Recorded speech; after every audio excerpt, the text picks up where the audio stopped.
मेरे कहने का मकसद ये है, मैं बार बार आपको रिवाइज करने क्यों बोलता हूं, मैं आपको इतना सारा सिलेबस कराने वाला हूं क्योंकि हमारा टारगेट है 200 में से 200 लाना है, हमें छीनना है हमें। तो वो जो 200 में से 200 चाहिए ना, तो आपको इतना सारा सिलेबस करना है। इतना नहीं करना है कि जिसको रिवाइज ना करो, इतना सा रजिस्टर बनता है उसमें से तुरंत रिवाइज कर लो।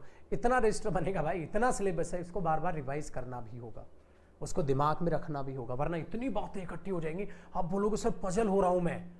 कई बच्चा बोलता है ना, जो छोटे बच्चे होते हैं वो बहक जाते हैं, फर्स्ट ईयर वाले, सेकंड ईयर वाले, वो घबरा जाते हैं, ओ माय गॉड इतना सिलेबस है। और तुझे क्या लग रहा है सीरियल ऐसे ही मिल जाएगा तेरे को? कंधे पे स्टार इनकम टैक्स इंस्पेक्टर तू सपनों में दिख जाएगा, सपनों में बन जाएगा। आज एक क्वेश्चन था, जरा ध्यान से सुनो, इस क्वेश्चन पे चर्चा करते हैं। एक बच्चे ने मुझसे कहा, ध्यान से सुनना इस मोटिवेशनल बात को जो मैं आज आपको कहने वाला हूं, ध्यान से सुने मेरी बात, समझे और समझने की कोशिश करें। मेरे बच्चे, बात यह है कि एक बच्चा मुझसे पूछता है, क्या सर सीजीएल निकल जाएगा? क्या सर सीजीएल पहली बार में निकल जाएगा? मैं बोला वाह मेरे बच्चे, सीजीएल पहली बार में निकल जाएगा? अरे ये नहीं निकलेगा, तुझे निकालना पड़ेगा। सरकारी नौकरी मिल जाएगी सर, मिलती नहीं है, लेनी पड़ती है, छीननी पड़ती है। ये नौकरी कोई वहां जाकर मलाई नहीं है, दूध के ऊपर आई और जाके उतारी और खा ली।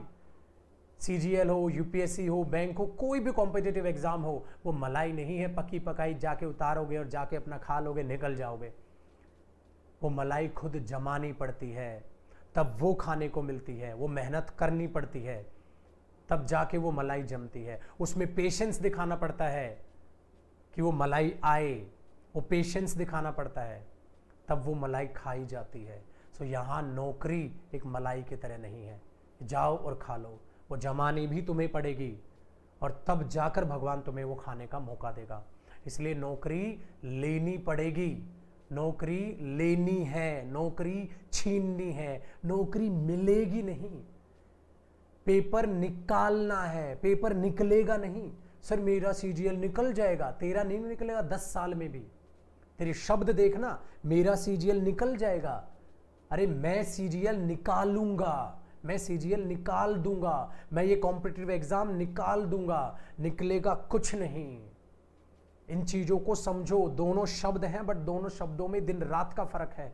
जब आप बोलते हो मेरा निकल जाएगा शायद, अरे इसमें तुम रिस्पॉन्सिबिलिटी नहीं ले रहे हो, इसमें तो टाल रहे हो। और एक बच्चा खड़ा होकर कह रहा है हाँ सर मैं निकालूंगा अपने फर्स्ट अटेम्प्ट में, मैं निकालूंगा ये एग्जाम, मैं निकालूंगा। वो अपने ऊपर रिस्पॉन्सिबिलिटी ले रहा है, वो अपने आप को आगे कर रहा है, वो भगवान को आगे नहीं कर रहा है। निकाल लेंगे, निकल जाएगा, हो जाएगा, ये चीज मैं आपको समझा रहा हूं।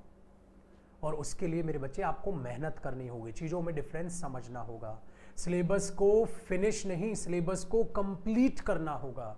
फिनिश करने में उन चीजों को समझो, अपना टाइम टू टाइम रिवाइज करो, मेहनत करो, दिन रात एक करो। यहां भेड़िए बनकर जिंदा रह पाओगे, बकरी बन के नहीं रह पाओगे, शिकार हो जाओगे। तो इसलिए याद रखना, भेड़िए बनो। हर चीज को, जो भी कॉन्सेप्ट दिखे, जहां से भी नया मिले, जहां से भी नया सीखने को मिले, तुरंत से झपटो उस पर। अरे कुछ नया है, आ जाओ। ये मत सोचो अरे सर इतना बड़ा प्रोनाउन आपने पढ़ा दिया, इतना बड़ा टेंस आपने पढ़ा दिया, ठीक है, कि इसको थोड़ा सा छोटा कर ले। ऐसा मत करो मेरे बच्चे। खाली प्रीवियस ईयर पे डिपेंड होके 70 से 80% मार्क्स आ जाएंगे। 100% मार्क्स आने के लिए आपको ट्रेडिशनल सिलेबस के साथ साथ एक्सपेक्टेड सिलेबस भी करना पड़ेगा। क्या क्या सिलेबस एक्सपेक्टेड है, क्या क्या सिलेबस आ सकता है, और भी इन बातों को दिमाग में बैठाओ, तब जाकर एक कॉम्पिटिटिव एग्जाम आप निकालोगे, तब जाकर ये चीजें निकलेंगी। ठीक है, इन शब्दों को याद करना। बाकी आपके गुरु की दुआएं आप लोगों के साथ हैं, बट बच्चे याद रखना, दुआएं तब लगेंगी जब कर्म करोगे। कर्म ही पूजा है, इस बात को कभी भूलना मत। बैठे बिठाए कभी नहीं मिलेगा, डन है? चलिए।